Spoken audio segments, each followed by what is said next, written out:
Hello everyone, it's Tana. Welcome back to the channel and another video for the Not Too Shabby shop.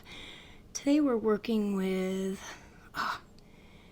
it's escaping my mind. I'll put it on the screen for you guys, but it's part of the latest release from the Not Too Shabby shop. So I'm showing you here, I stamped out 3 different panels, 2 of them on Bristol Smooth and 1 of them on the Accent 100 pound paper that I buy off of Amazon. So I pre-colored the panel with the 2 flowers, one in the upper right and one in the bottom left with Copics. And I'm trying to go with spring colors, so I used like oranges, yellows, blue-green, and on this panel is pink and green. And I have this one already done with some Catherine Pooler inks, and I'll list those colors for you on the screen. And I'm just going around them creating a frame with the Catherine Pooler orange peel. And I really like the look of this one. I like the way it turned out. There's no shading or anything, just straight up color on the panel. Now this one, and I'm not showing you the whole thing. I'm just going to show you how I colored one flower orange, and we're going to move on. So I spent a lot of time on this. I was very careful. I used Bristol Smooth. I was planning on, watercoloring with the pencils.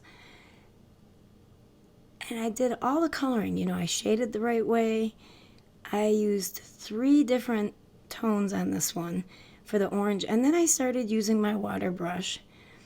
And I could not figure out why the color wasn't spreading. I'm like, is my Bristol Smooth defective? I'm trying to show you guys that it didn't really spread. Well, it was at this point while editing that I realized I did not use my watercolor pencils.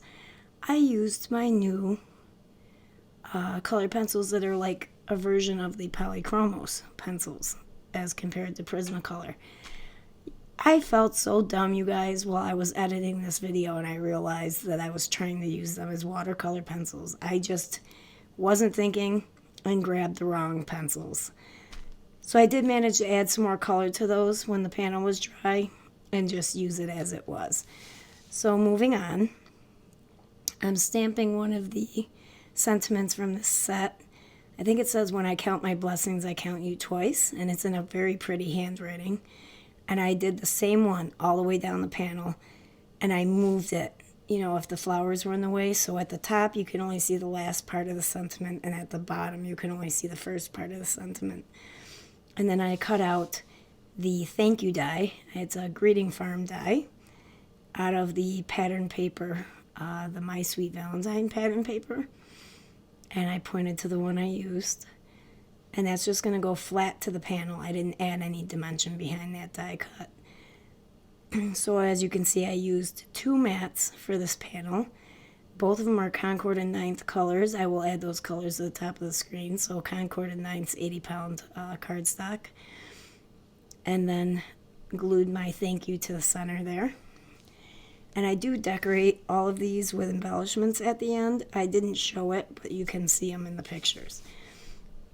So for this second slimline panel, I'm using the Catherine Pooler Do-Si-Do and just inking straight to the card panel all the way around the edge as a frame, and then heat embossed it with the Wow Halo embossing powder. And I believe that's an embossing powder inspired by Catherine Pooler. And that was Riley's snowman that she made for me out of Play-Doh, and she wanted to show everybody. And excuse my head here.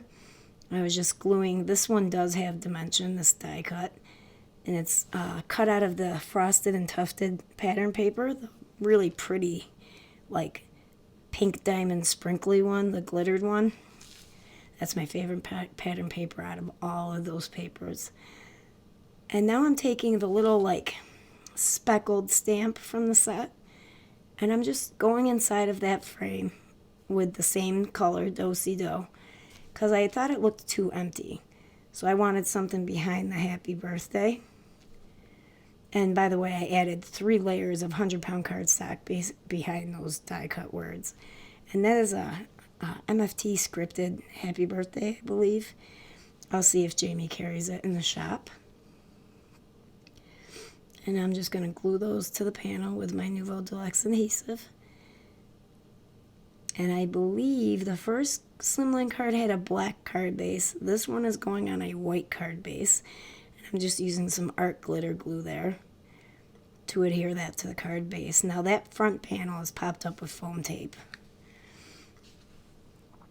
And there's my quote-unquote watercolored image there. And I'm using 2 pieces of the pattern paper from the Frosted and Tufted paper pad for this. So I have a solid gray, and then I have a white tufted panel. So the tufted panel kind of has a gray frame. And I popped up the floral image on foam tape and added some Nouveau Deluxe adhesive to that and just put it down in the center on the bottom. And I took the extra strip of gray from when I trimmed down my panel, and I cut a sentiment strip out of that. And now we're going to stamp out Love Ya Bunches, which is another sentiment from the set. And I'm going to use Catherine Pooler's cummerbund ink. And I stamped that like 3 or 4 times so it looks like the same color as the teal flower. And then I'm just going to cover that with clear embossing powder and heat set that.